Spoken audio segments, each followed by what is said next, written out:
नमस्कार दोस्तों, welcome to your channel Excellent Chartist. मैं पिछली वीडियो में आप लोगों को बताया था, जो एनालिसिस हमने की थी, उस वीडियो में हमने बताया था कि प्राइस ब्रेकआउट कर सकता है अपने पिछले स्विंग को, और वैसा हुआ भी। आप देख सकते हैं जो ये लेवल था सप्लाई जोन, इसको ब्रेक किया, अपना पिछला सप्लाई जोन को इसने ब्रेक किया। और दूसरा जो हमारा सप्लाई जोन बनता है वो ये, मतलब इसको आप पकड़ के चलिए, ये लगभग ये दोनों स्विंग जो है ना, ये दोनों स्विंग, ये अपने पिछले स्विंग को तो टच किया है लेकिन इसको ब्रेक कर दिया है। मतलब कि प्राइस यहाँ पे स्ट्रेंथ में है और बुलिश है। इस प्राइस की ओरिजिन कहाँ से हुई, ये प्राइस निकला कहाँ से, इसका बेस कहाँ था? इसका बेस हमारा ये रहा। इस सप्लाई जोन को ब्रेक करने के बाद ये प्राइस यहाँ से मूव किया था।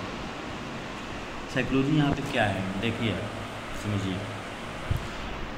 यहाँ पे जो बायर थे, इस लेवल पे जो बायर थे, उनको कैसे पता चला कि प्राइस अब ऊपर जाने की तैयारी करेगी? आप देखिए, प्राइस यहाँ से गिरता आया और गिरते आया, और इस लेवल पे लगभग ये 47,827, ये जो लेवल था, इस लेवल पे ये छोटा सा मूव किया था। ये अपने पिछले स्विंग को ब्रेक किया। इस स्विंग को, कर्सर को ध्यान से देखिए, इसको ब्रेक किया। ब्रेक करने के बाद इसमें मतलब कि इसमें यहाँ से स्ट्रेंथ दिखाई दी बायर की। अब जब बायर की यहाँ से स्ट्रेंथ पता चली, तो बहुत सारे ट्रेडर हैं जो इन सब चीज़ों को बारीकी से देखते हैं, समझते हैं। अगर नहीं ब्रेक करता तो किसी को कोई अंदाज़ा नहीं लगा सकता था कि इस लेवल पे बायर का व्यू बुलिश है। प्राइस ने इसको ब्रेक किया स्ट्रेंथ के साथ, फिर प्राइस गिरा उसी लेवल तक। मतलब ये एक सप्लाई जोन क्रिएट किया, लेकिन इस सप्लाई में उतना दम नहीं था कि इसको ब्रेक कर जाए, इस अपने पिछले स्विंग को। ये जो हमारा स्विंग है, देखिए, इस स्विंग को, जो ये स्विंग है, इस स्विंग को ब्रेक कर दे, इतना दम नहीं था। तो हम ये कह सकते हैं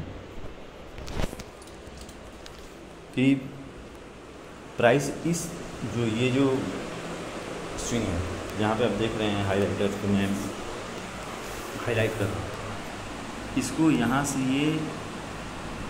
यहाँ पे बायर इस एरिया को देख के और इस लो को देख के कि ये लो ब्रेक नहीं हुआ, यहाँ पे साइकोलॉजी, ये माइनर, यहाँ पे देखिए, ये माइनर जो हमारा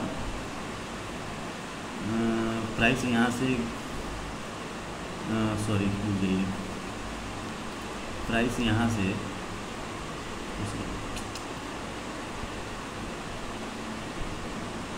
ये गड़बड़ हो रहा है, कुछ रिमूव कर देता हूँ। देखिए, प्राइस यहाँ से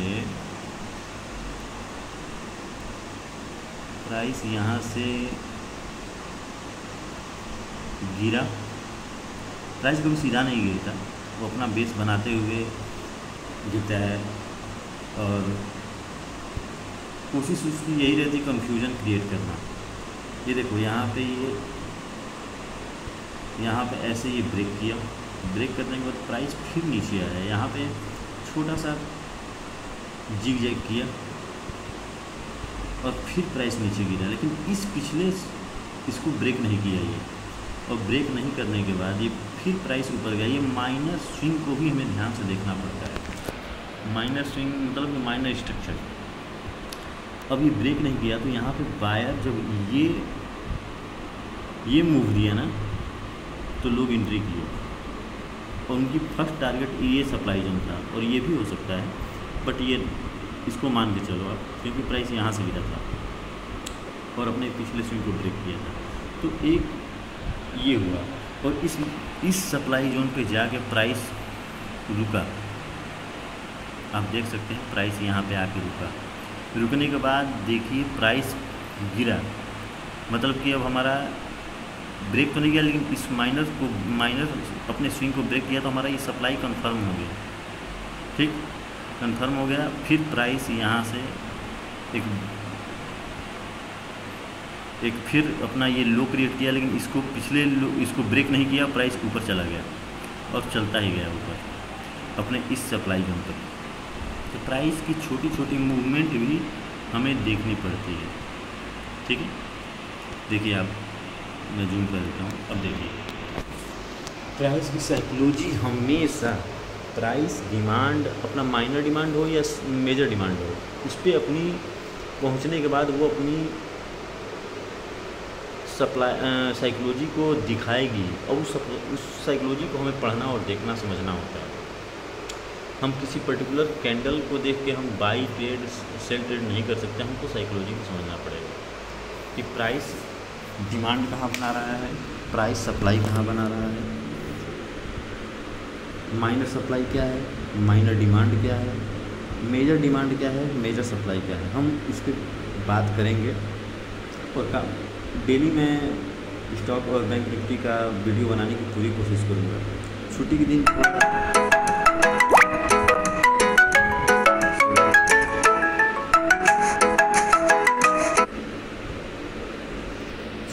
थोड़ा दिक्कत हो जाती है, क्योंकि हमें भी टाइम होना चाहिए।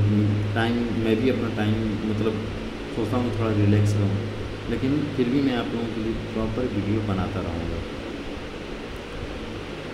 अब यहाँ पे हम चलते हैं 15 मिनट पे। 15 मिनट पे प्राइस क्या कह रही है, इसको डिलीट कर देते हैं। 15 मिनट में प्राइस क्या कर रही है, देखिए प्राइस अपने ये पिछले सप्लाई जोन था, रुक जाइए, अपना ये हमारा जो पिछला सप्लाई था, जो प्राइस यहाँ से गिरी थी, प्राइस यहीं से गिरी थी, ये हमारा पिछला सप्लाई था। डिमांड कहाँ था, तो डिमांड हमारा प्राइस इस सप्लाई, ये माइनर सप्लाई को ब्रेक किया स्ट्रेंथ के साथ, तो ये हमारा डिमांड हो गया।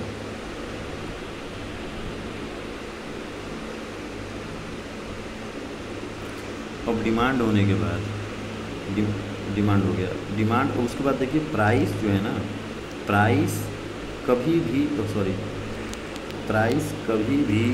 अपने इस लो को ब्रेक नहीं किया। तो खुद ध्यान से देखिए, प्राइस इस लेवल को ब्रेक नहीं किया, यहाँ ब्रेक किया जिससे ये कंफर्म हुआ कि बायर यहाँ पे इंटरेस्टेड है, और यहाँ से फिर लो किया, लो लगाया, और लो लगाने के बाद ये ना अपने ये पिछले लो को ब्रेक किया, ये जो हमारा ये जो कर्सर, ये मेरे देखिए जो ये मैं अपना ये पैथ को मैं कर रहा हूँ, ये जो ये हॉरिजॉन्टल लाइन में बता रहा हूँ, इसको ध्यान से देखिए, इसको ब्रेक नहीं किया, पिछले स्विंग को भी ब्रेक नहीं किया, और पिछले हाई को ये पिछले हाई को भी ब्रेक नहीं किया, और मतलब यहाँ पे सेलर कोशिश कर रहे हैं इस लेवल पे कि मैं प्राइस को नीचे लेके चल जाऊँ, डिमांड मतलब कि जो बायर हैं वो कोशिश करेंगे प्राइस को ऊपर ले जाऊँ, लेकिन यहाँ पे जीता कौन इस जंग में, बायर जीता, यहाँ पे बायर जीता। ब्रेक यहाँ पे देखिए गैप अप खुला स्ट्रेंथ के साथ, और गैप अप खुलने के बाद अब ये ऊपर जा रहा है, फिर गैप अप खुला, फिर ऊपर जा रहा है, इसको ब्रेक कर दिया आपने, ये मेजर सप्लाई को ब्रेक किया। ब्रेक करने के बाद प्राइस ऊपर ही जा रहा है।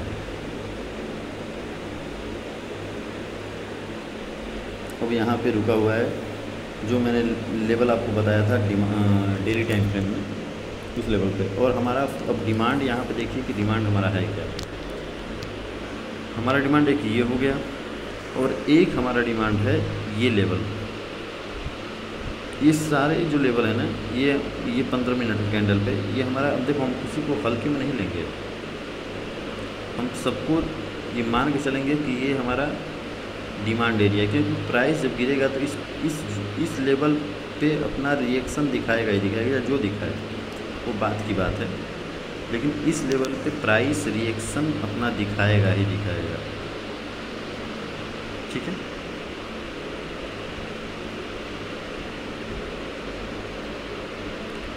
तो हमें हर लेवल को ध्यान से देखना और समझना पड़ेगा, प्राइस क्या कर रहा है, किस लेवल पे जाके प्राइस अपना साइकोलॉजी को शो कर रहा है, इन सब चीज़ों को हमको ध्यान से देखना पड़ेगा। एक छोटी से छोटी मूवमेंट भी हमें गौर से देखनी और पहचाननी और समझनी होगी। देखिए, चार्ट हमसे बात करेगा, प्राइस हमसे बात करेगा। मैं आप लोगों को पूरी अच्छी तरह समझाने की कोशिश कर रहा हूँ, हो सकता है कि ना समझ में आए मेरी बातें, क्योंकि मैं प्रोफेशनल कोई यूट्यूबर नहीं हूँ कि मैं अपनी बातों को मतलब ये टेक्निकल काम है, तो टेक्निकल अभी मैं उतना परफेक्ट मैं आप लोगों से बात नहीं कर पा रहा हूँ, ये मेरी कमी है, उसमें सुधार लूँगा। लेकिन मेरी भावनाओं को समझिए, मैं जो बताना चाहता हूँ उसको समझिए, क्योंकि मैं ये चीज़ देख रहा हूँ, इंडिकेटर मैं भी यूज़ करता था लेकिन मैंने बहुत कुछ खोया है। जब मैंने चार्ट को देखना और समझना चालू किया विदाउट इंडिकेटर, तो मुझे समझ में आने लगा कि प्राइस की मूवमेंट कैसे हो रही है, और हमें क्या चीज़ देखना है, क्या चीज़ नहीं देखना है। मैं डिमांड सप्लाई और इसकी साइकोलॉजी, प्राइस की डिमांड पे कैसी होती है और सप्लाई पे कैसी होती है, और हमें उसको कैसे पढ़ना है, समझना है, इन सब चीज़ों को मैं आप लोगों को बताता और समझाता रहूँगा। और मिलते हैं नेक्स्ट वीडियो में, तब तक के लिए धन्यवाद। हाँ, चार्ट पे प्रैक्टिस आप करते रहिए, चार्ट से कोई भी चार्ट हो, बैंक निफ्टी हो, सेंसेक्स हो, कोई भी स्टॉक की चार्ट हो, आप चार्ट को नेकेड देखिए। चार्ट आप जब नेकेड देखेंगे ना, तो आपको बहुत कुछ समझ में आएगा।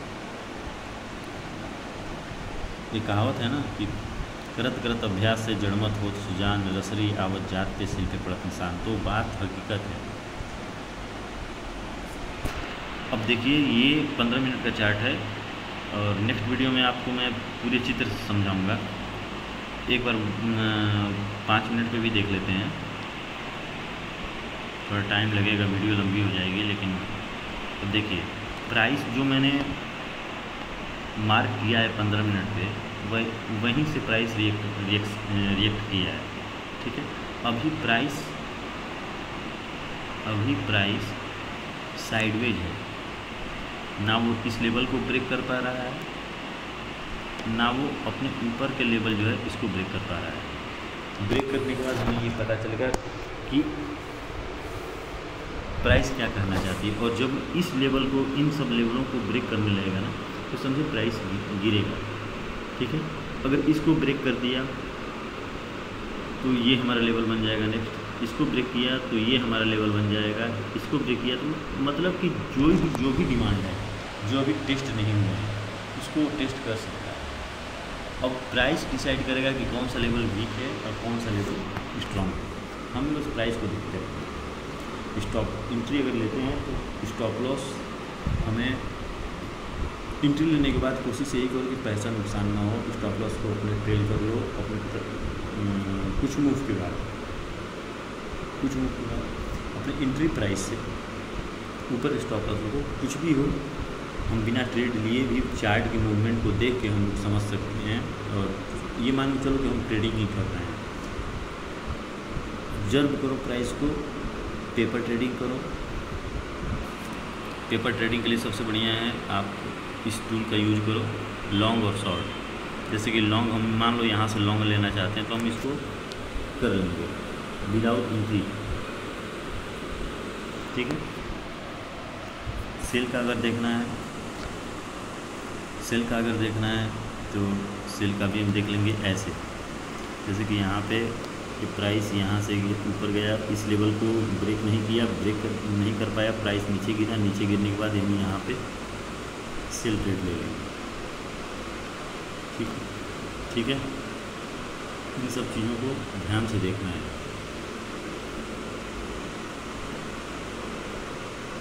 तो हमें प्रैक्टिस करते रहना है, घबराना नहीं है। सब कुछ होता है, टाइम देने से सब कुछ होता है, प्रैक्टिस करने से सब कुछ होता है। प्राइस को निकट देखने की कोशिश करो